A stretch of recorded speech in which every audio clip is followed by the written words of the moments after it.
小姐，穆小姐。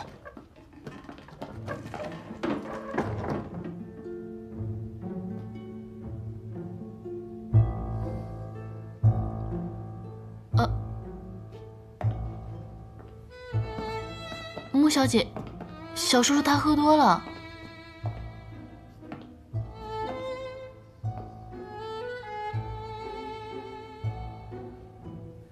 顾小姐，真是麻烦你了，你先回去休息吧，我来照顾他。哦，好。哎，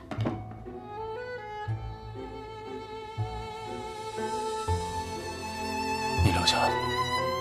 啊，小叔叔。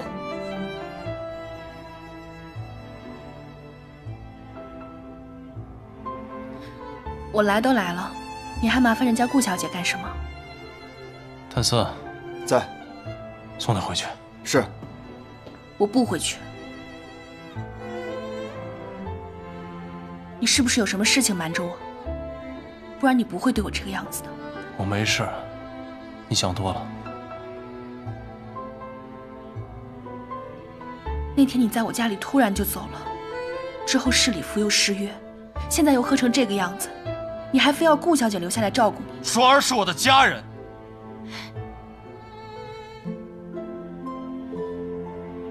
难道只有你能不眠不休地照顾你青梅竹马的徐光耀，就不能我亲手养大的双儿照顾我吗？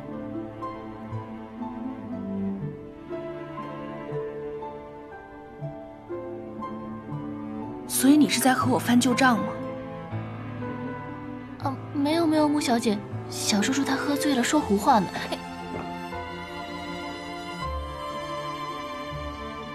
我没翻旧账，实话实说。你记不记得我们之前约法3章的第1条是什么？好，你不说，我说。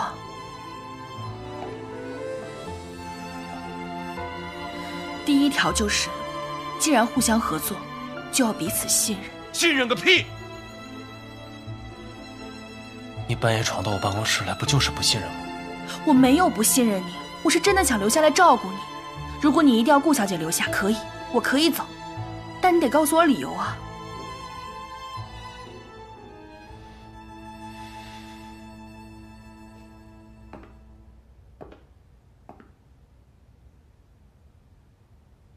所以你是不打算告诉我实话了，是吗？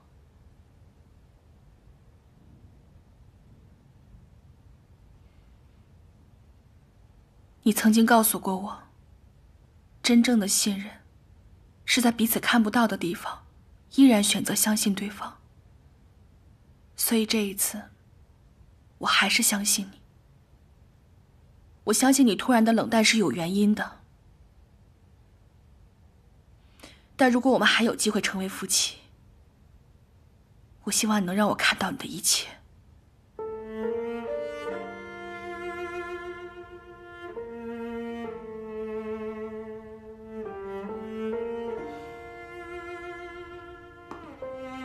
顾小姐，那就有劳了。我。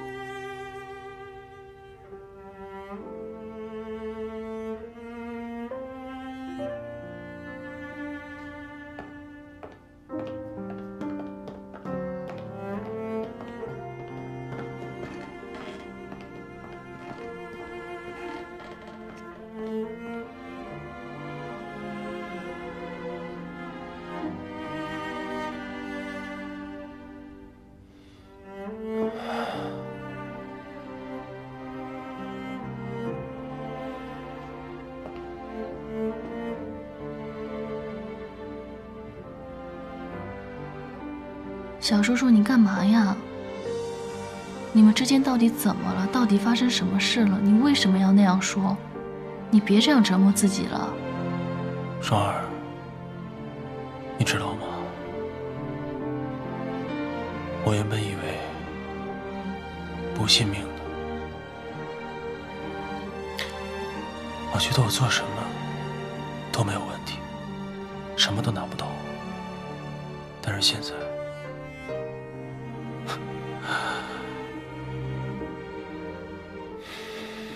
你走吧，我睡了。那你好好休息。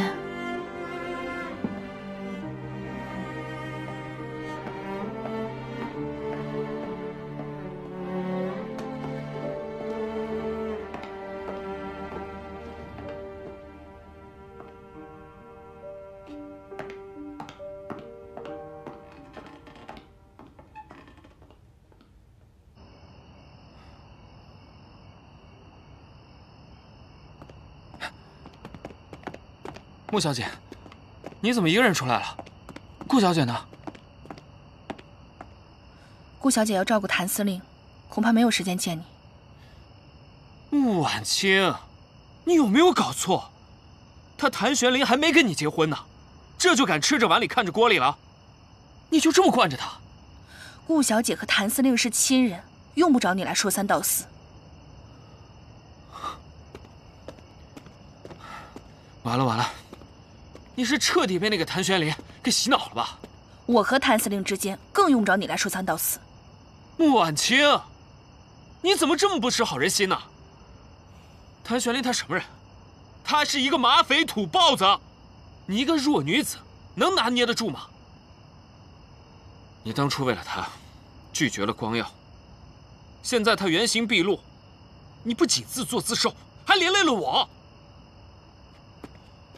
要是顾小姐对你有意，会用我来连累你吗？你不可理喻。他这么做肯定是有他的原因，你放心，他们俩之间不会有事。这叫没事？孤男寡女共处一室。我说没事就是没事，我有这个自信，难道你没有吗？自信？我当然是有的。那就赶紧回去，别把事情闹大，否则你和顾小姐更没有戏。不可理喻！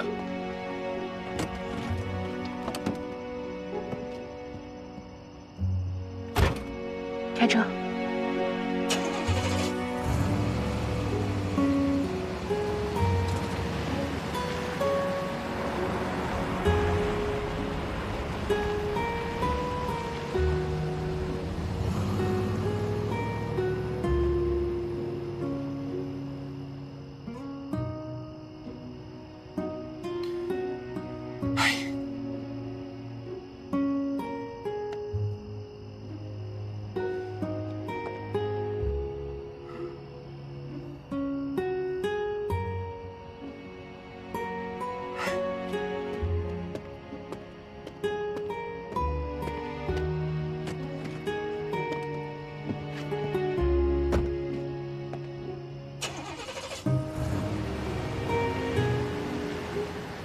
你说我是你的女人，我心里面还是挺开心的。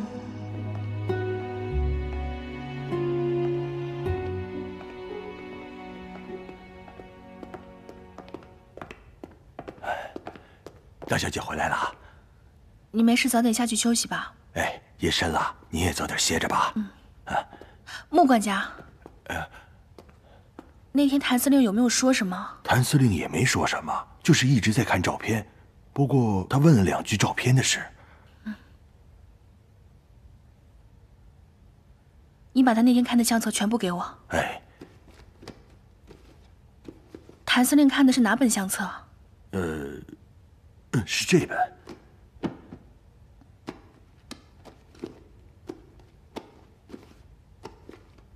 他看的哪张照片？就是老爷年轻时押货时的一张照片，是和洋人一起拍的。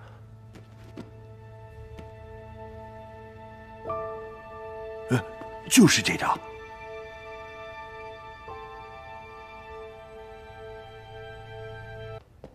大小姐，顾小姐来了。顾小姐，快过来。穆小姐，我今天去找小叔叔，看他实在心情不好，就陪他喝了几杯。你别怪我啊。我怎么会怪你呢？我谢谢你都来不及。要不是你陪着他，他一个人喝酒，我也放心不下。真的？你不怪我就好了。哦，对了，我刚刚问了谭四，他说这2天小叔叔经常和一位姓廖的先生见面。你说这几天他这么反常，会不会和这位廖先生有关啊？廖先生？在这尔虞我诈、血雨腥风的年代，会把我们每个人都裹在其中。倾巢之下，焉有完卵？没有谁能够独善其身。是他？你认识他？顾小姐，这个廖先生的身份呢，非同寻常，你一定不要掺和他的事，也不要去打听。可是，听我的，知道了吗？哦。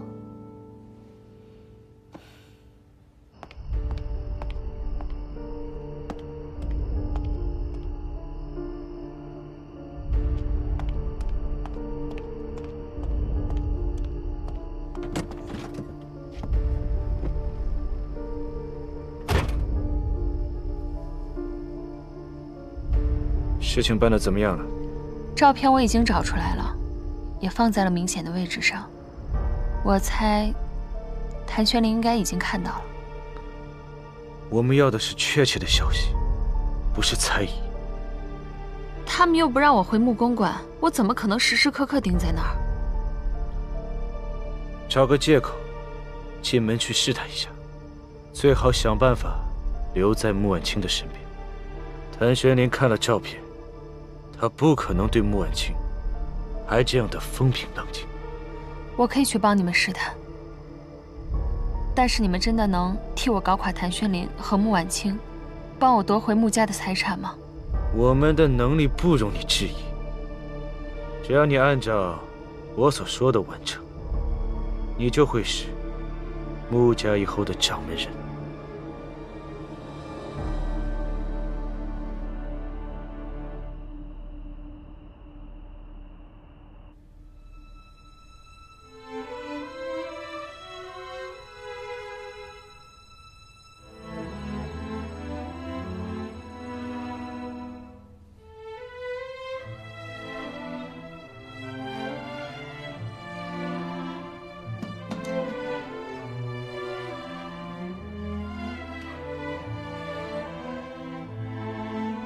妈，玄灵今天不知道怎么了，突然对我的态度就变了。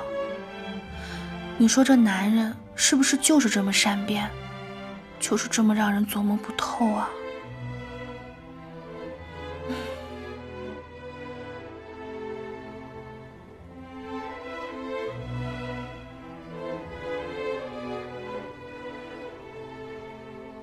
你曾经告诉过我，真正的信任是在彼此看不到的地方依然选择相信对方，所以这一次我还是相信你。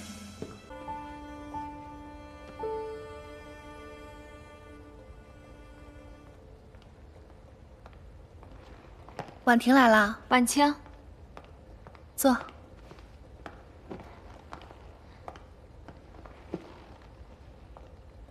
怎么样，都安顿好了吗？都挺好的。谭司令给我找的公寓也不错，生活也很便利。那就好，有什么需要帮忙的，尽管和我说。哎，对了，这个是我从香港给你带的杏仁饼，我上次忘记拿了，这回也带给你和谭司令尝一尝。谢谢婉婷，有心了。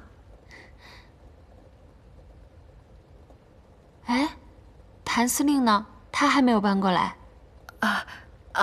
我们两个这不还没有成婚吗？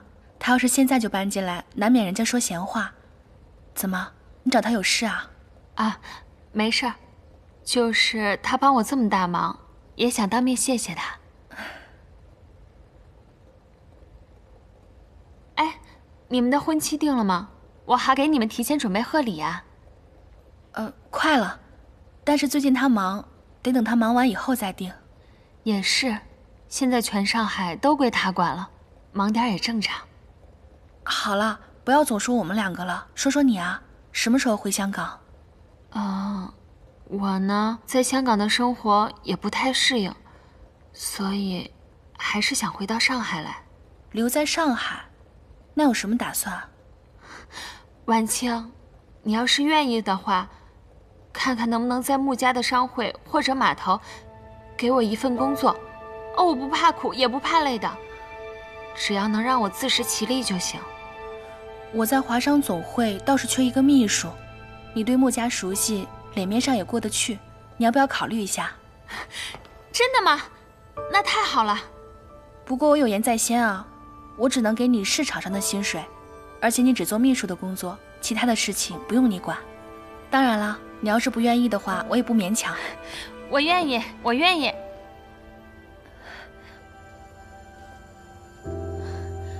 婉清，太谢谢你了。没事。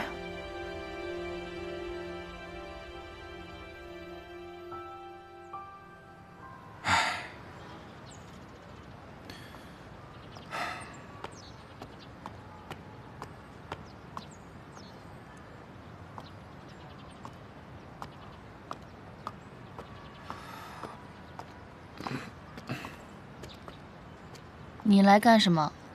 你就原谅我口不择言，好不好？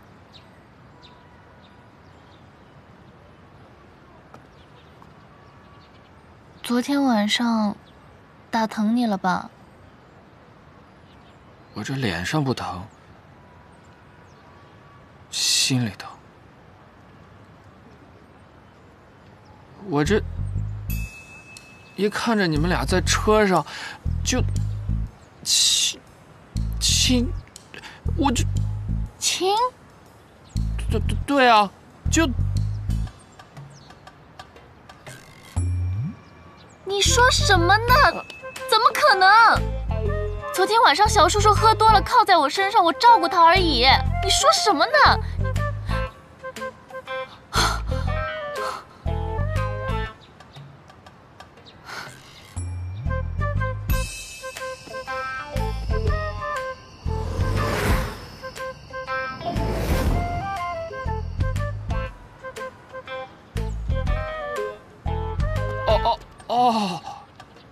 你们没钱，对不起啊，我看错了。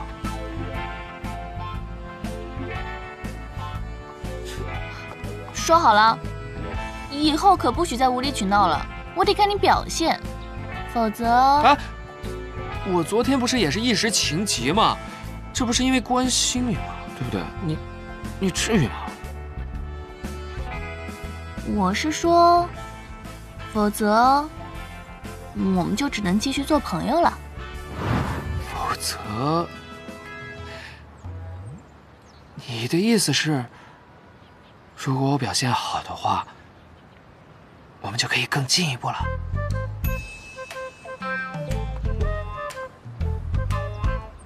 啊！太好了！我终于看到希望了。啊，那我们今天晚上去庆祝一下吧。还有啊，我给你的那个银坠子，你是不是也得带上？啊，我可还没答应你呢，我得看你表现。再说了，我今天没空，我要去司令部送汤。又去给谭玄林送？啊？应该的。这谭司令是你的小叔叔，你们是亲人，照顾他也是你的分内之事。你去吧。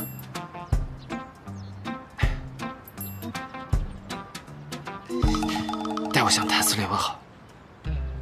好。哎，那我们什么时候去吃西餐啊？表现好的话，我请你。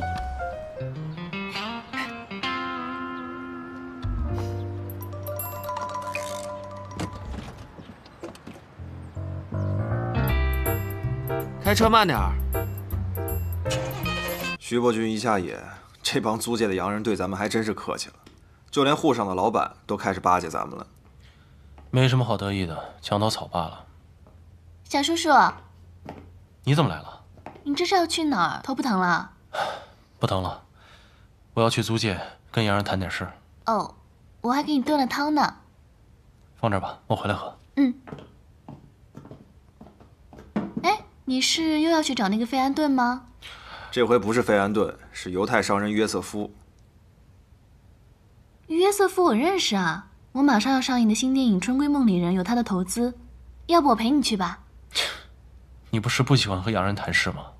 这不有你在吗？他们又占不了我便宜。我警告你啊，这事跟你没关系，别掺和。怎么没关系了？我还想下个戏他给我投点钱呢。现在局势不稳，我们公司老板全家都要迁往香港了，对电影也不上心，这估计以后都指望不上了。也行，那你就跟我去。如果别人问起来，你就说我帮你约了约瑟夫，谈电影投资的事。真的？嗯，好，走吧。走。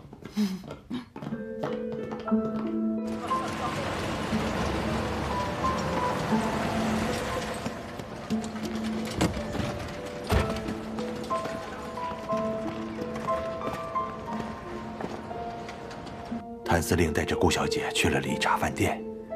理查饭店，他是去见费安顿的吗？我派人去打听了一下，包厢是约瑟夫订的。约瑟夫，这约瑟夫也是个铁公鸡，说投资我的电影，却拿一批滞销的体育器材来充数。不就是体育器材吗？我全要了，正好给咱们民团的兄弟活动筋骨。哎，小叔叔，你刚问约瑟夫借码头的仓库干嘛呀？你要做生意吗？帮一个朋友。是那个廖先生吗？不该问的别问。哦。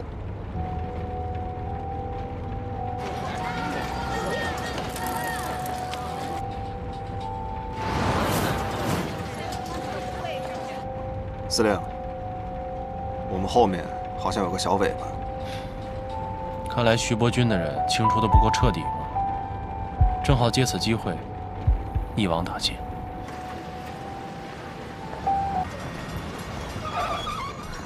顾小姐，顾小姐，这是怎么了？老板全家都跑路了，还把公司账上的钱全都卷走了，要账的人全都找上门来了，片酬也泡汤了。你说什么？怎么会这样？这公司也有我的一份，他怎么能说走就走呢？哎，在那儿，顾小姐，走，顾小姐，大华电影公司的老板欠了我们好几部电影的钱。对呀，这老板跑了，您是股东，你们老板欠钱，你来结一下吧。现在没还，说是周转用，他跑了，应该你来还吧。各位老板，我只是挂名股东，公司事务我从来都不参与，债务也和我没有关系，我也和你们一样是受害者，我也被欠了片酬。顾小姐，话可不能这么说，您是大华公司的招牌。我们是冲着您的面子才1分钱没拿，再放你们的片子。对啊，怎么能说跟您没关系呢？就是现在翻脸不认人的。对呀，不认账啊！各位，你们冷静一点。我们怎么冷静啊？还钱！不还钱你还丢脸了是吧？冷静一点，你们，哎，你还了，把钱还给我们！他今天要是不还钱，你们要干什么？我们所有影院共同抵制他这部片子。你们凭什么撤我的电影？你们还讲不讲理了？我怎么不讲理？找回来！你欠我们钱，你应该还给我们！你去还钱！喂，帮我接司令部。后天中午12点传到上海，你安排好了吗？我们在哪个码头靠岸？从安全上来讲，木家码头有你的民团驻守，肯定是万无一失。不能用木家码头。既然是英国的货轮，就外滩码头吧。这外滩码头属于租界，你的兵进不去，安全吗？这远东最大的商人约瑟夫在外滩码头有10几个泊位，而且自从上次他被卷入庆功宴刺杀之后，我派我民团的兄弟保护他，他应该会给我这个面子。我明白你的心思，可是现在全上海都以为你要跟穆小姐结婚，这如果不用穆家码头，难免会令人怀疑的。约瑟夫已经答应把码头借给我，我自有安排。不。喂，司令，顾小姐出事了。告诉你啊，钱还了，赶快还钱！我再说一遍，这件事情跟我没有关系。哎，耍赖是吧？你别以为你是大明星就了不起啊！说到底，你就是个不入流的戏子，真把自己当少奶奶了你！一个拍戏的能傍上谭司令，还不是男女之间见不得光那点事儿啊！啊！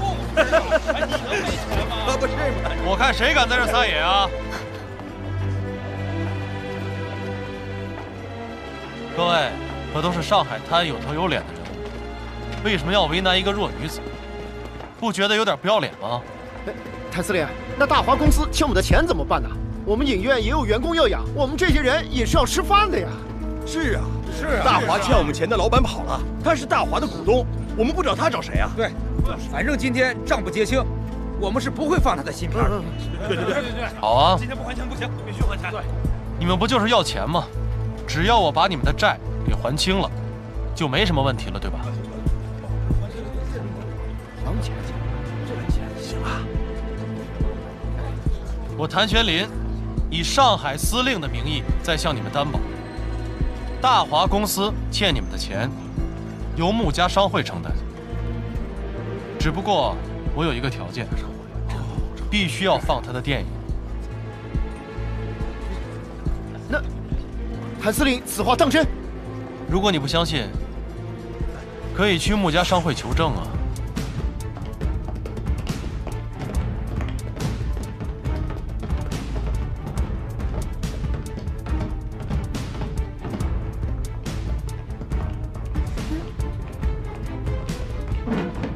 哎，谭司令，怎么回事？哎，玄林，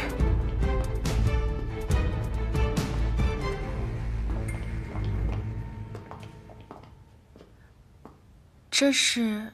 我是来交代你件事的。大华电影公司的老板跑了，欠了各家电影院一笔钱，双儿的新片也要上了，必须先把欠款结清。人我带来了，你安排一下。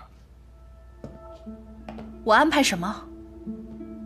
这件事情好像和我穆家商会没有关系吧？是，本来没有关系，但是我答应了各位老板，大华公司欠的钱由穆家商会承担。凭什么？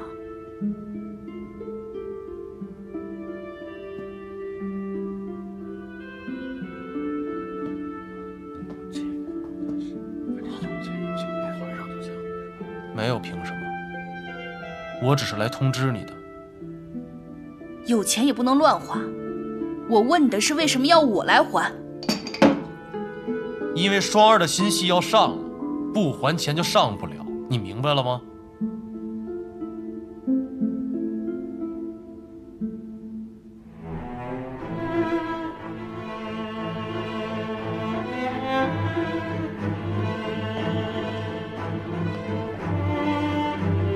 我不是不支持顾小姐的电影，只是这件事情真的没有你想的那么简单。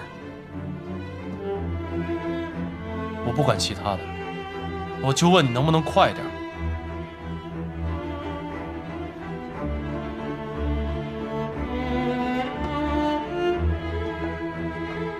你有没有想过，我要是这次给了钱，那大华公司其他债务怎么办？他的员工是不是都要来找我？他其他债主是不是也要来找我？这个口我真的开不了。我懂了，在穆家，我说了不算，对吗？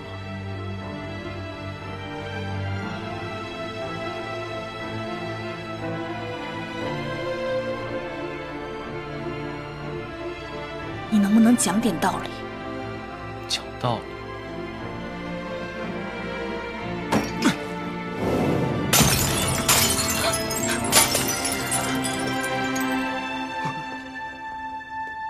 我上海堂堂的司令，做不了你穆家的主吗？真当我吃软饭的了？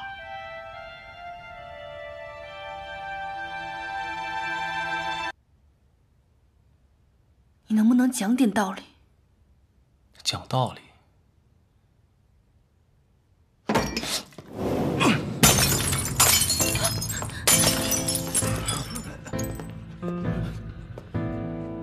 我上海堂堂的司令，做不了你穆家的主吗？真当我吃软饭的了？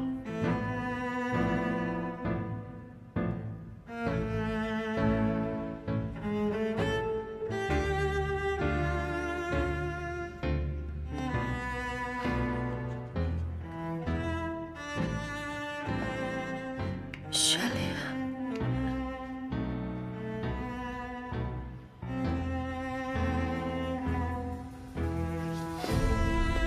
好，老子不求你，老子有别的办法。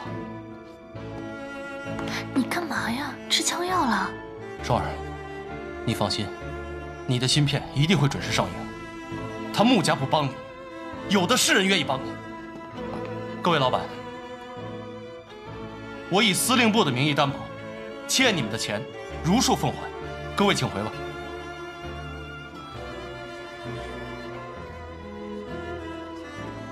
双儿，我们走。哎，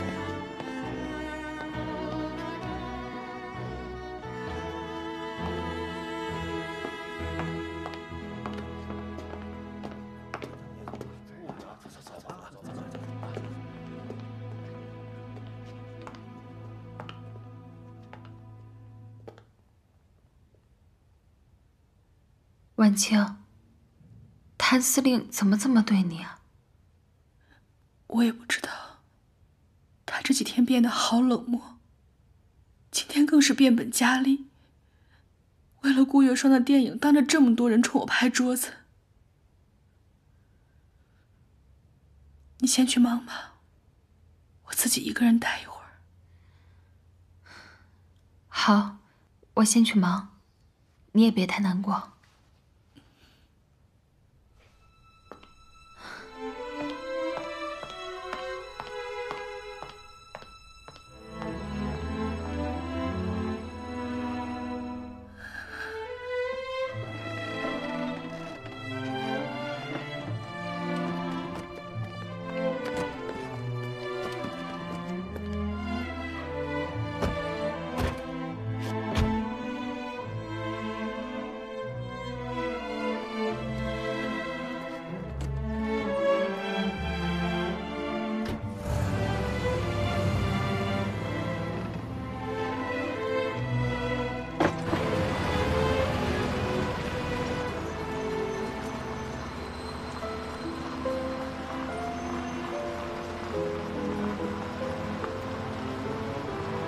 小叔叔，你刚那么对穆小姐也太过分了吧？你就不怕她不理你啊？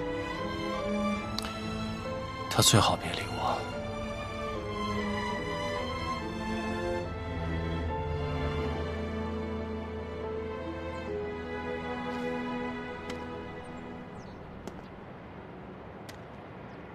立正，向后转，停车。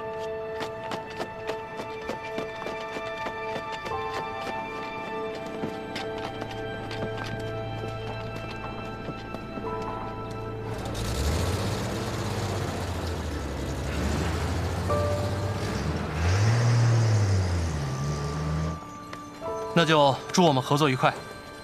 Thanks all the same。下次见。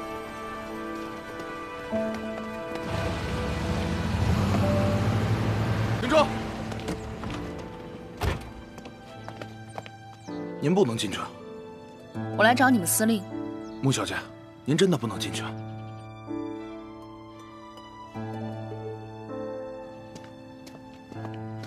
婉清小姐，怎么了？我来找你们司令。哦，我们司令不在，请回吧。今天你要么开枪打死我，要么就让我进去。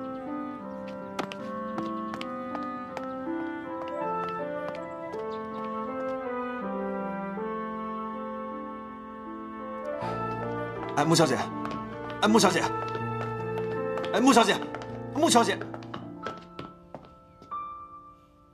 谭四，门口的卫兵都是摆设吗？懂不懂规矩啊？你不要怪他们，我自己进来的。我就想当面问问你，你为什么要撤掉民团？为什么连穆公馆的卫兵都要撤掉？滚出去！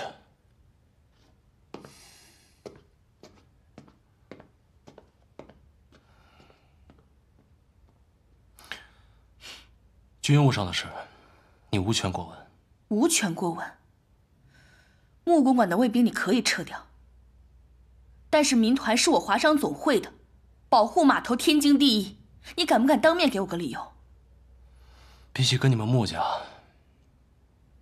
跟约瑟夫合作更划算。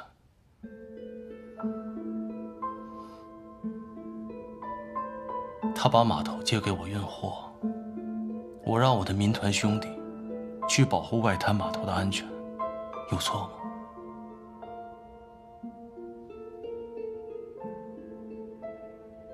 我不信，你不是这种见利忘义的人。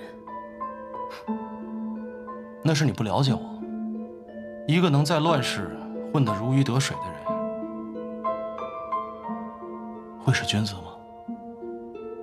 如果我不这么见利忘义，早就被啃得连骨头渣儿都不剩了。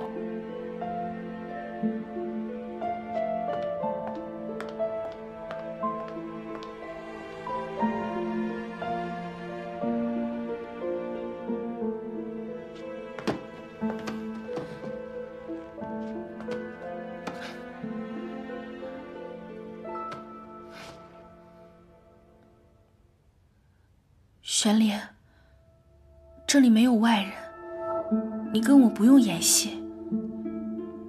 你是不是有事瞒着我啊？你跟我说，我会保守秘密的。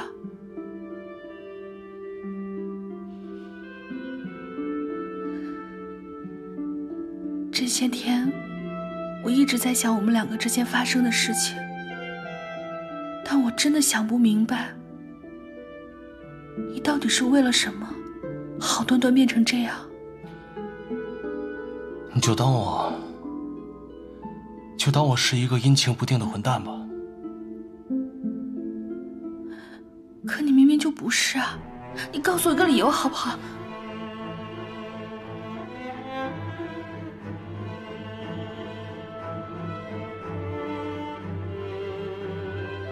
真的快受不了了。我们之间发生了什么，我连原因都不知道。只是你不知道。我真的好累，我觉得我快坚持不下去了。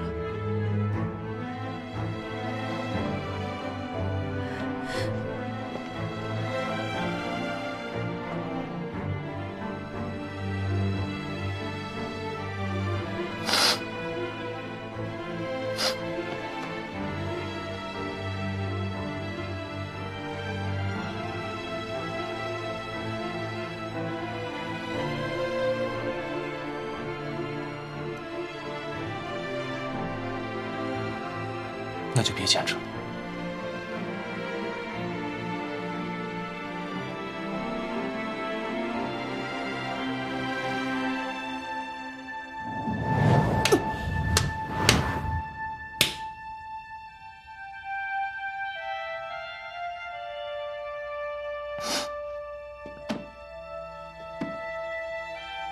你休想让我这么不明不白的放弃。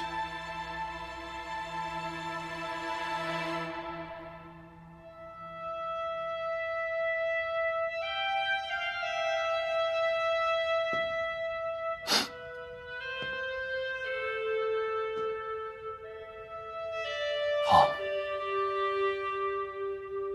既然想知道，那我就告诉你。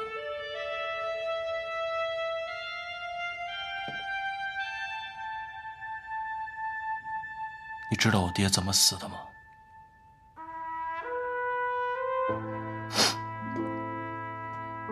？10年前，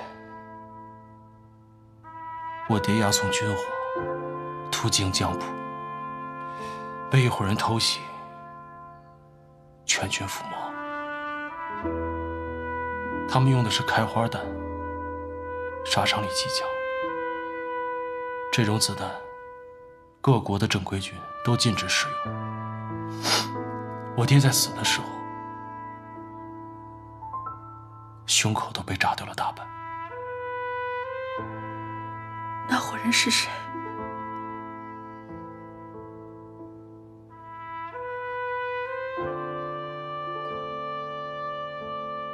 ？10年前，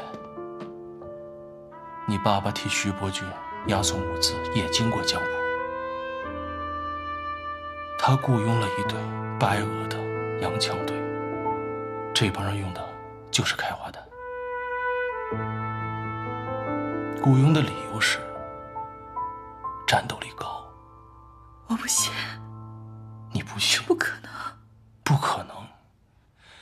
你回家翻翻你家的相册，看看你爸和洋枪队的合影，而且我还找到了当年洋枪队的队员，就是他告诉我，是你爸杀了我爹。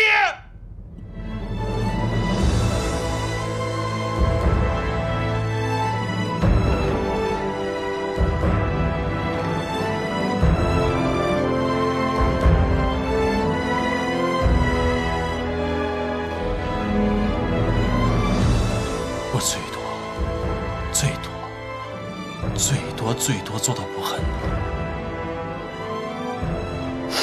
从今天起，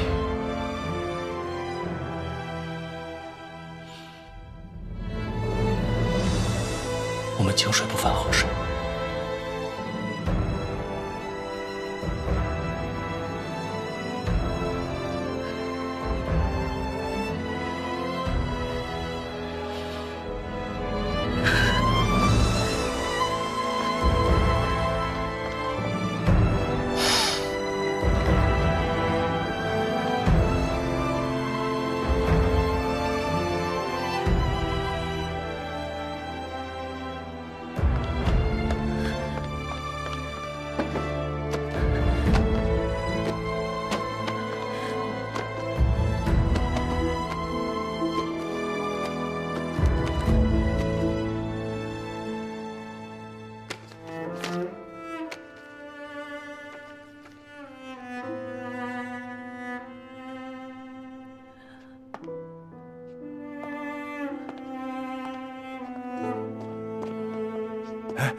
小姐，你这是干什么？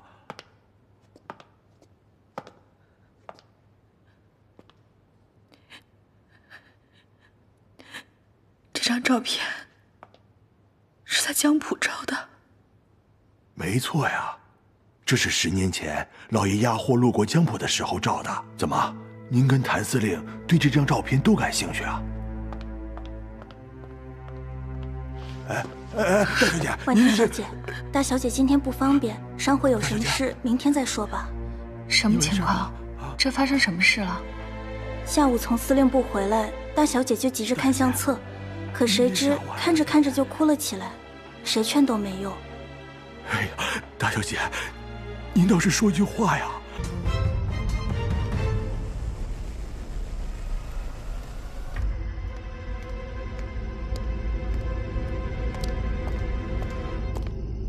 你把出勤记录给裴督军看了吗？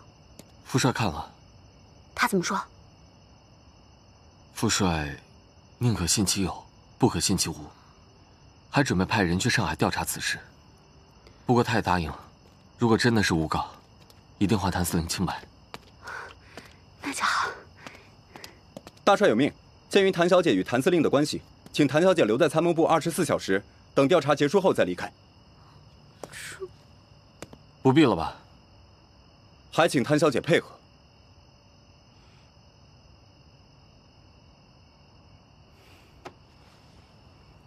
别上。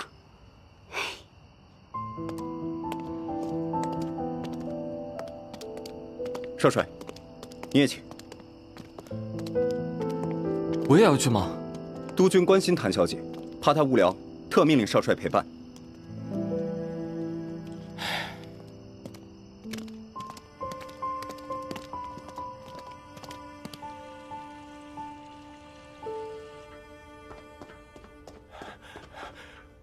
徐少帅，您找小姐啊？小姐呢？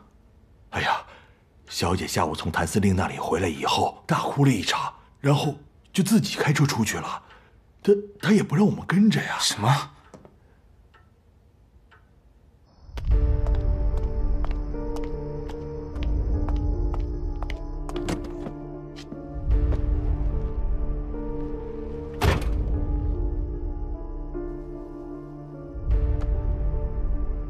谭轩林真的把穆婉清当成仇人的女儿，穆婉清也当真了。下午看着照片，哭了好半天。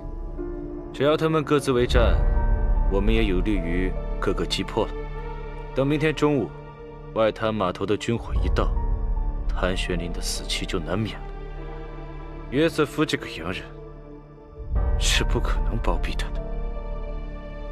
原来你让我挑拨他们的关系，是为了让谭轩林去外滩码头交易军火，免得穆家码头为他遮掩。不过，穆家也休想逃离于世外。明天，我还会找一批违禁品，放到你们穆家码头的仓库。你要想办法找到仓库的钥匙，藏匿伪军的药品，也够他们有大罪受的。违禁品，那不会连累到我吧？放心，我们会做得天衣无缝。等扳倒了穆婉清，穆家的一切都是你的。好，包在我身上。另外，明天我会找人盯紧穆婉清，以免他失账。在商会，你也要帮我盯紧他的一举一动。如果他要离开商会，要立刻向我报告。明白。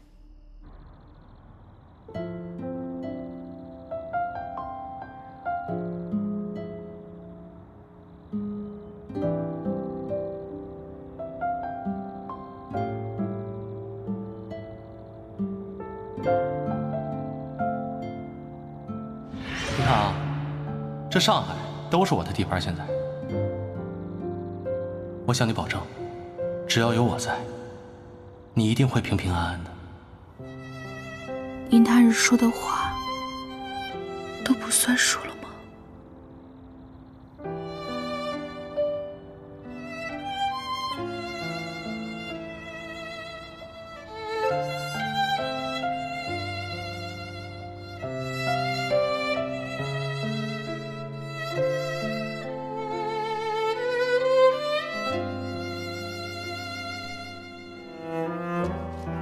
各位，从今天开始，穆小姐就是我谭玄林的人了。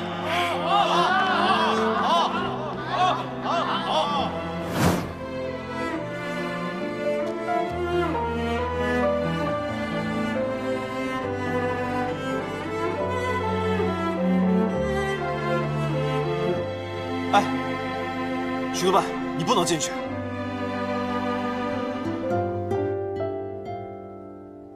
许督办，许督办，许督办，你不能进去。许督办，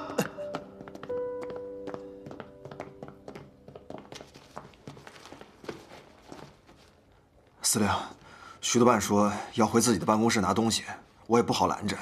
拦我做什么？做了亏心事，不敢见人吗？你先回去吧，我跟他单独聊聊。是。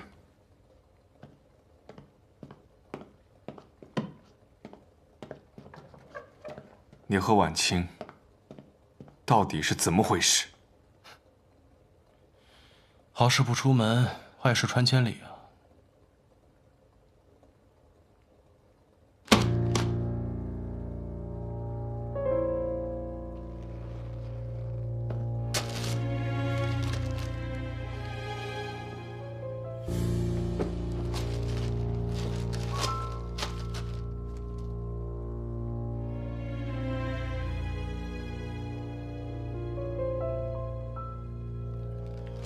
没想到，徐督办也会看这种八卦小报啊！我刚从穆家过来，从穆家得知，这些天你对婉清很是冷淡。婚礼的事，你都让她一个人操办，连礼服都不是。现在为了一个顾月霜，却闹出这么难看的丑闻，你对得起婉清？对得起穆家世伯在天之灵吗？徐光耀，我跟穆婉清的事，轮得着你插嘴吗？我是他哥哥，我不准有人欺负他。所以呢？啊，这么说，我得管你徐督办叫一声大舅哥了。你叫我什么不重要，我只是希望你能记得，你曾经说过的话。你说要为婉清挡住所有的黑暗，为她争取一丝光明，不敢死，不敢输，怕她难过。你说过你要给她幸福，你做到了吗？你言而无信。余光耀，你有什么资格说我？啊？穆婉清这辈子最大的不幸就是跟你们徐家沾上关系，你自己不知道吗？我们徐家之前确实对不起婉清，只是以前吗？穆志远在火车站遇刺，谁干的？你自己心里不清楚吗？没有怀疑过吗？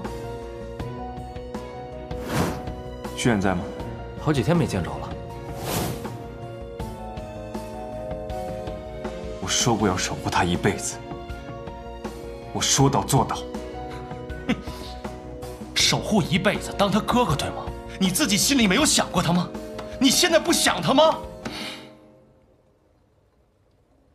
我退出，不是因为我不爱他，而是我尊重他的选择。但如果他看错了人，选择了一个混蛋，我也绝不会就此罢休。管得着吗？就算我是个混蛋，我不要他，他也会死皮赖脸的跟着我，他也不可能跟你走。还有，从今天开始，你别再烦我了，知道吗？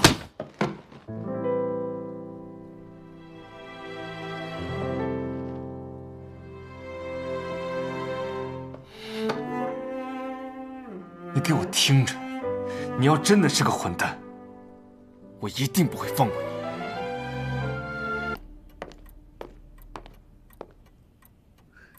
婉清，这是这几个月码头的流水，你看一下。你先放着吧。你怎么了？我看你脸色好像不太好。没事儿，你先去忙吧，把门带一下。嗯。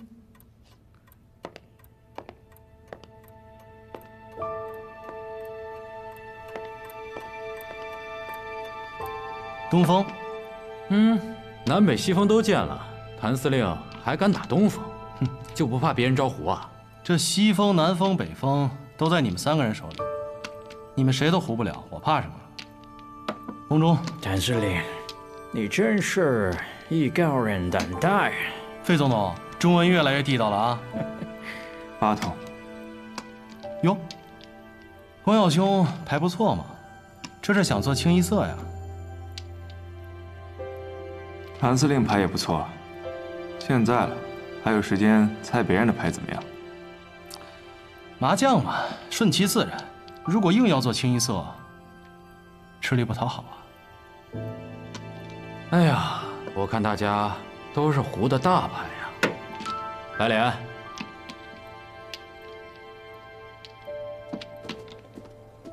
开酒。事情进展得很顺利，北督军派来的人把司令部都给封锁了。很好，只要军火一靠岸，谭玄龄的死期就到了。穆婉清那边怎么样？我已经让穆婉婷把一批违禁的药品放进了穆家码头的仓库。看来我们只需等待最后的胜利了。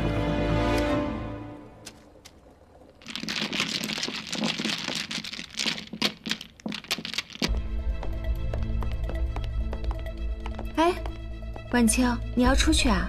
我今天不知道怎么头疼的厉害，我去喝杯咖啡。好。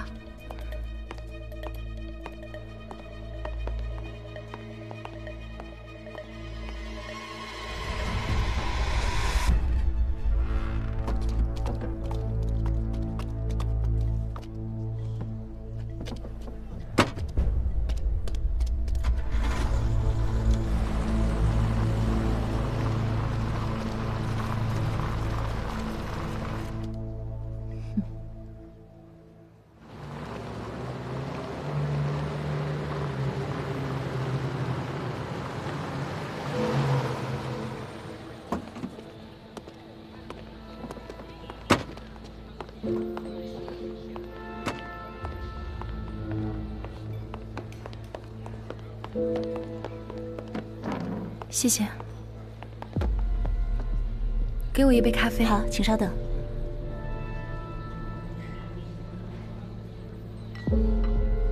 谢谢。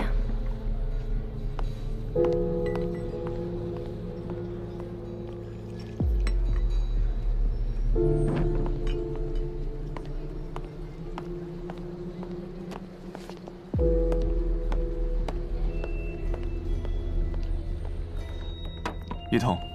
哎，哈哈哈哈哈，糊了！怎么又是你糊了？算了吧，我不打了。哎，先给钱，先给钱，来。哎呀，让我算算，今天赢了多少？谭司令，这已经过了12点了，说不定啊，这革命党已经被抓起来了。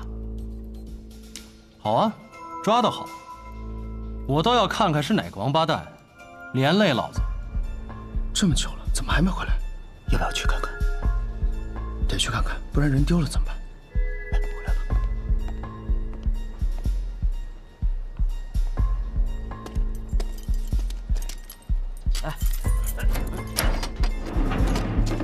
OK, this way.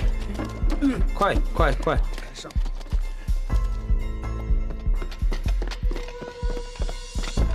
报告，货已经到了码头，暂时存放在6号仓库。举报者提供的信息说是有10多箱步枪子弹和8挺重机枪。呵，这装备2个团都绰绰有余啊！这革命党大手笔啊！但是革命党的人并没有出现，货还在仓库里，可是没有人接应。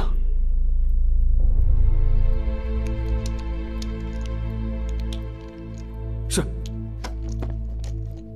这革命党没有出现。哎，左雄，你别这么看着我呀！我一直在陪你们打牌，我连司令部的门我都没出过，你不会怀疑我吧？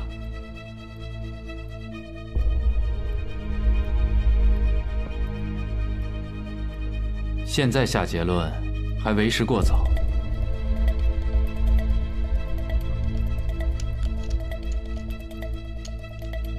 谭司令，不如这样，我们去码头验验货，如果是军火，你亲眼所见，也不至于说我们动了手脚；如果不是军火，你放心，我们调查组一定会还你清白。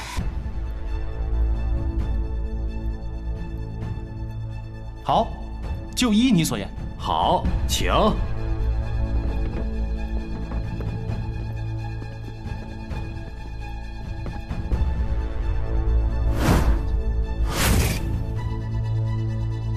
来啊！行，哎，快点！哎，来了。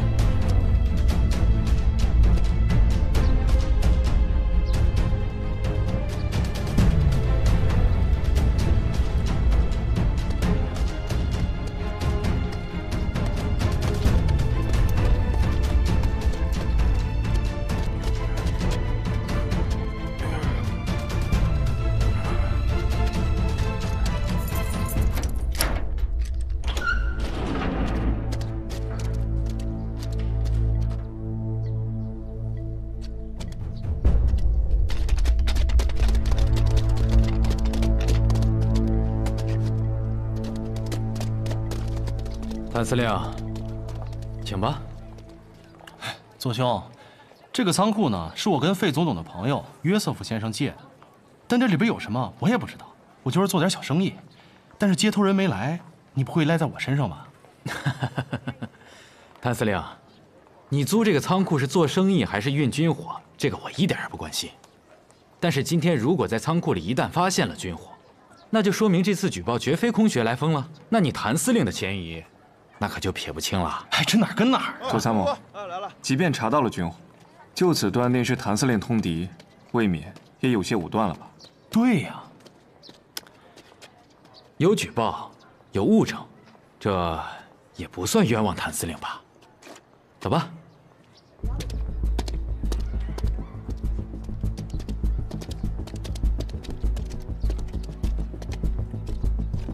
师傅，怎么办？如果查到了军火，他们带司令走，我们就抢人。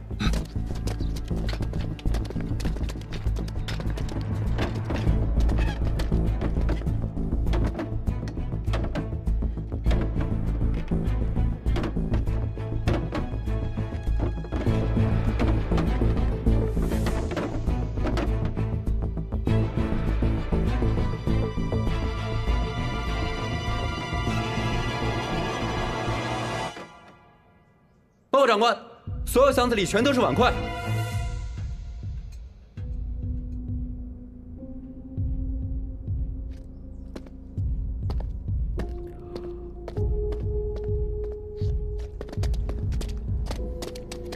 去把那管事的叫过来。是。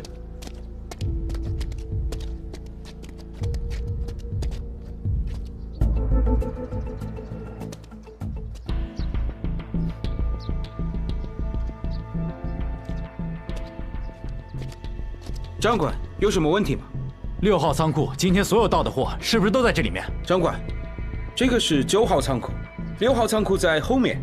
这不是6号仓库吗？顶上挂着6的牌子。啊，这个不是6。肯定是那个粗心的工人挂反了牌子。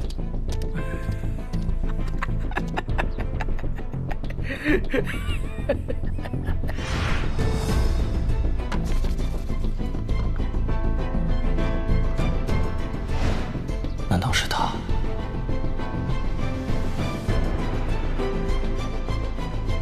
那6号仓库在哪儿？6号在那边，带我们去。好，跟我走。谭司令，别紧张，看看就知道了。请。走，跟上。走，快。好。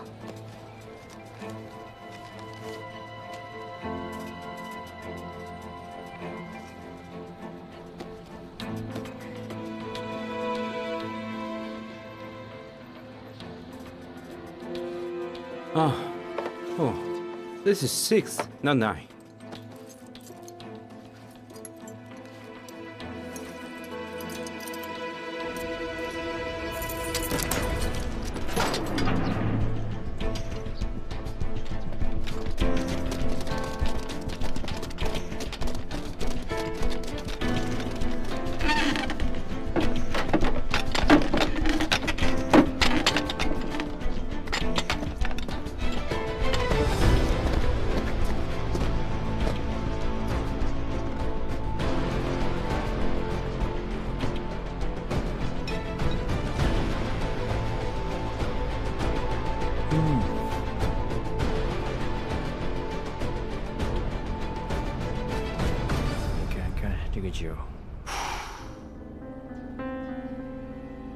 听我命令。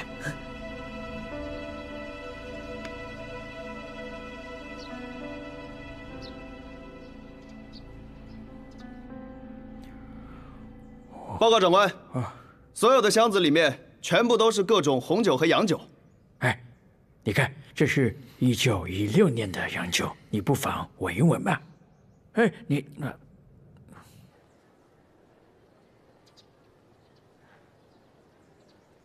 谭司令，你自己的仓库，你不知道错了吗？哎，左兄，我都跟你说过了，我就是个粗人，那在这做生意就是为了捞油水，除了钱一分不能少，其他的我一概不管。你问我，我真的不知道啊。这个时候错了，也未免太巧了吧？左兄，你看这该查的咱也都查了，那我呢也尽力配合，就别耽误大家时间了。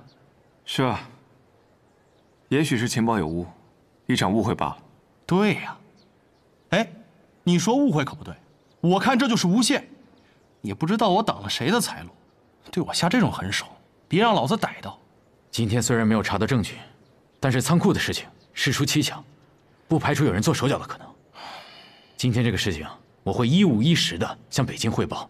这次调查至于后续怎么样，由督军定夺。谭司令，目前为止你仍然是嫌疑人，麻烦你跟我们走一趟。来人！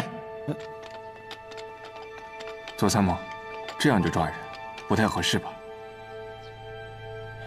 徐督办，我这不是抓人，我是请谭司令回去协助我们调查。今天这个事情有疑点，那谭司令的清白就会有疑点，以后也会留下诟病，对谭司令也不是一件好事。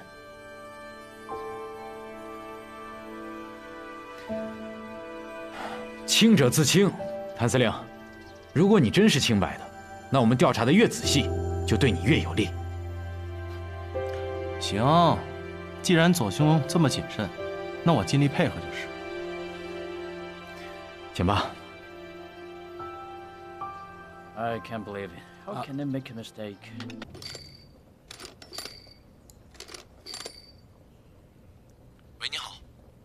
喂，你好，是理查饭店吗？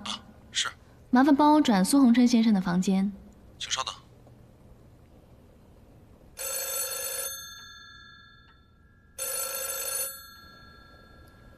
不是说我请你吃饭的吗？你还要不要我答复了？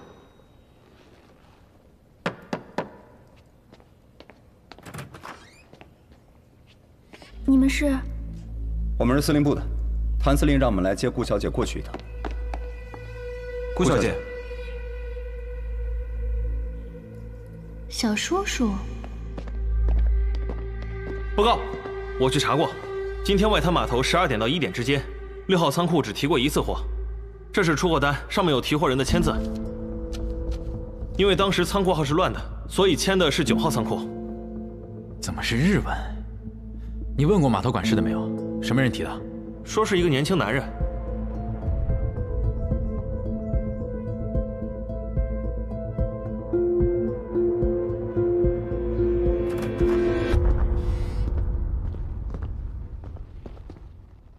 左兄，谭司令，事情水落石出之前，就麻烦你在这儿委屈几天。没事儿，这儿挺好的，比我办公室强多了。事情我们也了解了，谭司令是以做生意为由，向约瑟夫先生借了上海。哎，左兄，纠正你一下，不是以做生意为由，我就是做生意。行啊，不管谭司令想做什么生意，但是有些事情还是要说清楚的。好啊，左兄，你让我交代什么？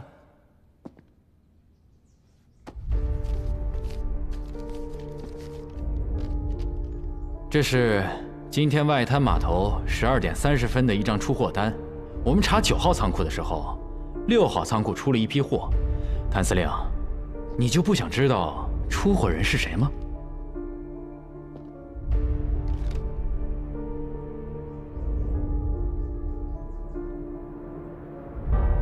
是谁呀？我认识吗？认识，关系匪浅。哦。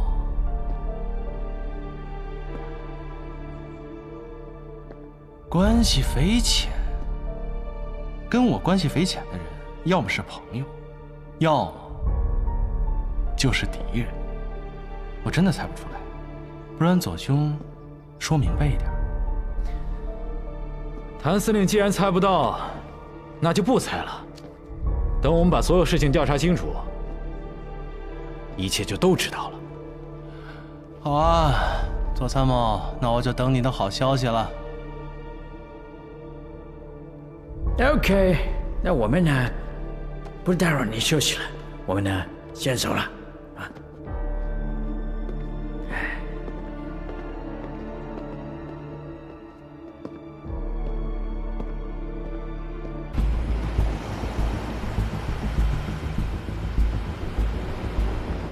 进去。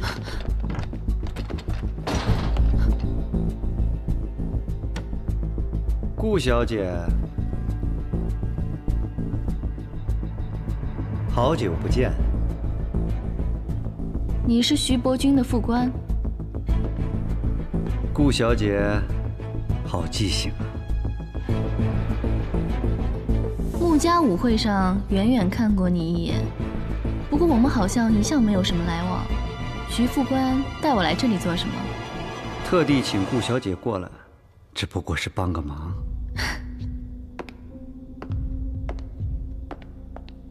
我只是个演戏的，你们军务上的事我可一点都不懂，恕我爱莫能助。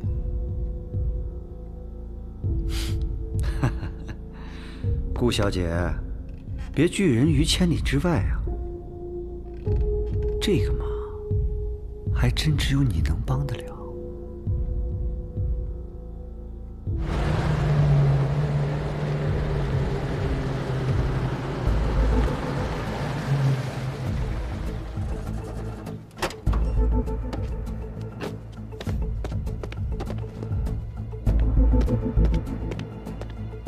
都下，都赶紧下，兄弟们啊，别磨磨唧唧的。大华公司的顾月霜小姐被绑架了。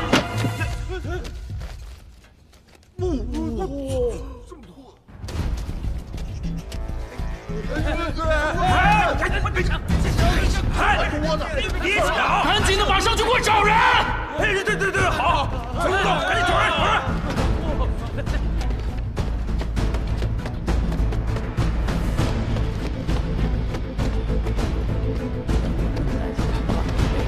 不好意思，马上去观察。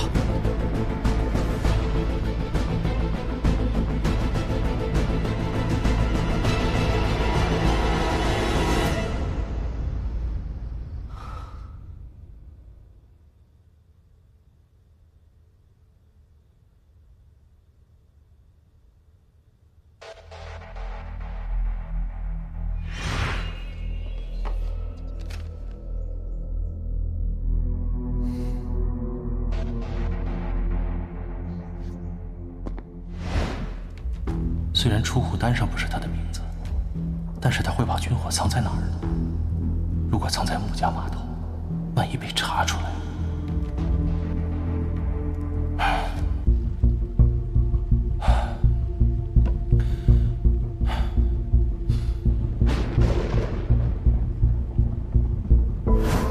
如果是晚清更换了仓库的号码牌，他肯定是为了用错误的仓库暂时拖住调查组。这说明他很可能是在我们检查9号仓库的时候把军火转移的。如果这个举报人看到了晚清转移军火，就不会等到现在才举报。如果举报人在穆家码头发现了军火，那以左参谋的脾气，他一定会带着我一起去，好让我当场认账。他不带我去，却又让手下告诉我这个消息，很可能他心里也没有底。所以，他手里未必有证据。你自己的仓库，你不知道错了吗？他一定是想炸，一定是这样。他会没事的，没事的。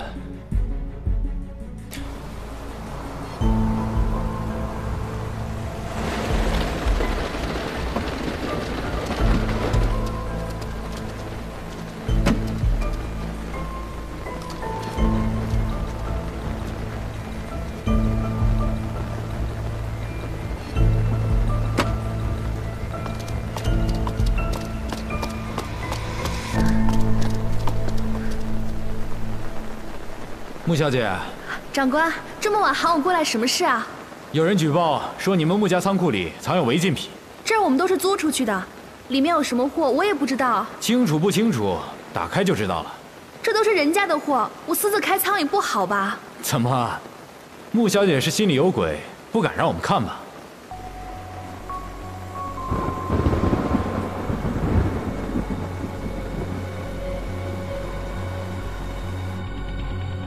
别以为我不知道，你们一起去找约瑟夫借的码头，谭玄林到底把军火藏在哪儿了？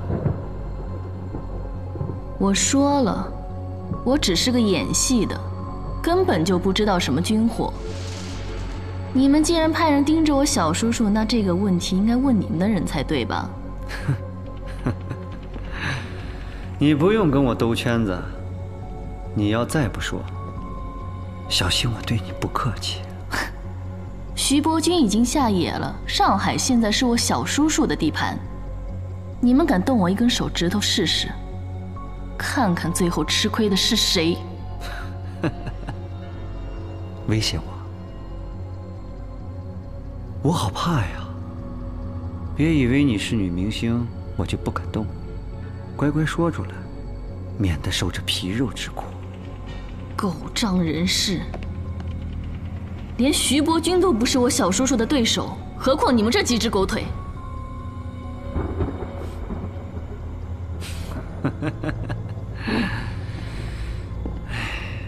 行啊，嘴够硬的。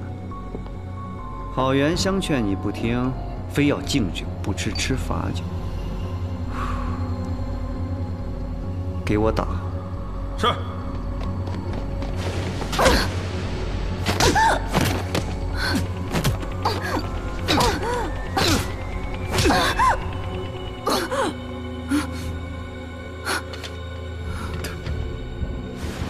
怎么样啊，女明星？刚才不是还挺嚣张的吗？啊！我告诉你，我想弄死你，就像弄死一只蚂蚁一样。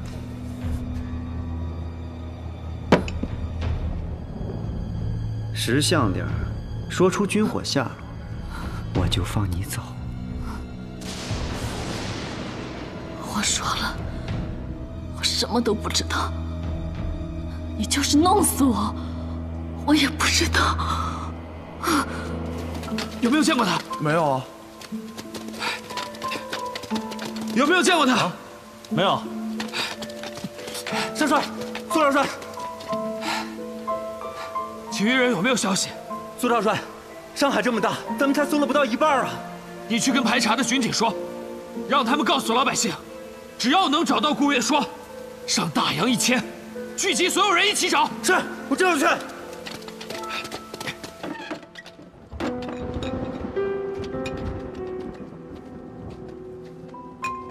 这可全是西药啊！是啊，怎么都会是西药呢？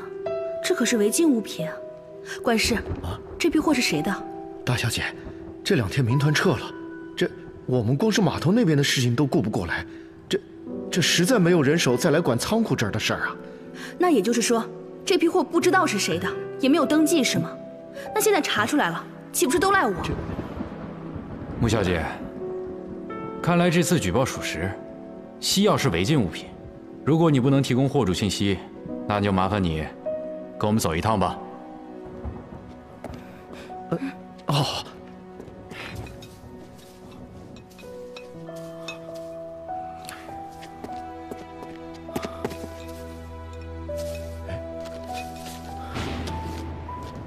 大小姐，这里有张出库单。长官，你看这批货是从外滩码头上岸的，我们也不知道什么时候放进来的。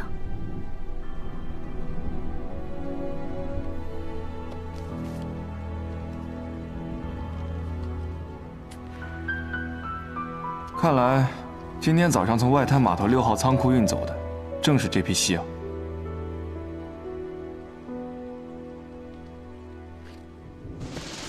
穆小姐，虽然这批货不是从你码头上的岸，但是你们仓库也有失职之嫌。你这么说可就有失偏颇了。货物检验是码头的事情，要说失职，也是外滩码头失职。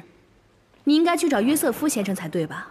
哦，左参谋，既然已经查明今天运出的在外滩码头，这不是军火，而是这批西药，那当务之急应该找到这批西药的货主，按法律论处，而不是在这边追究穆小姐和约瑟夫的责任。说到底，他们也被蒙在鼓里，都是受害者。看来，也许正是他们声东击西，好试图掩盖自己的西药走私生意。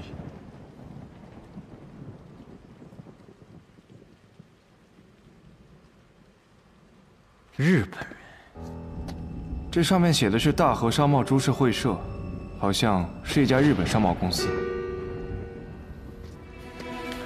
这些该死的日本人，把我们耍得团团转。这件事情，上报北京，把这个株式会社查处了，所有的日本人，全部交由领事馆遣送回国。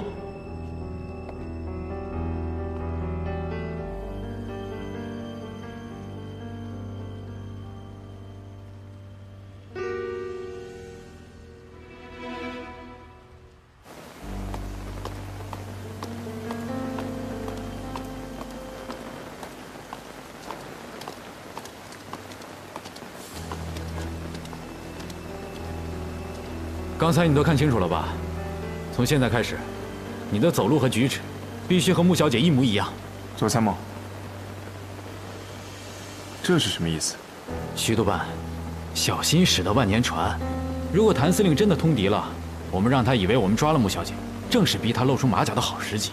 现在既然已经知道这批货是日本人声东击西之计，既然与谭司令无关，那就应该立刻放人。如此无事生非、诬陷构陷之计，于理于法都不合适。徐督办，注意你的言辞，我这可不是构陷啊，是试探。如果谭司令真的是清白的，那他没有什么马脚可以露出来。可是，如果谭司令真的通敌了呢？你我这样草率断案的话，那可是要贻害无穷的。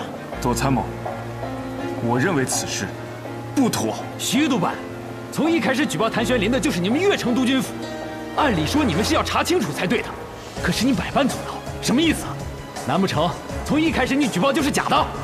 哎，试探一下也无妨，清者自清嘛。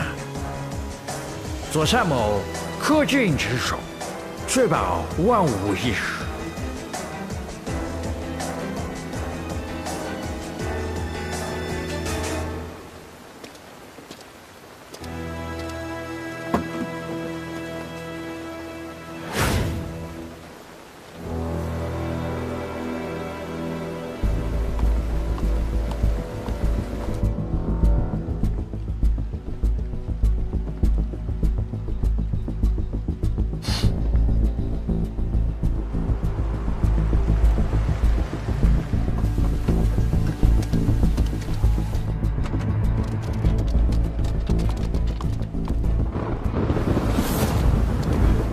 晚清，不可能！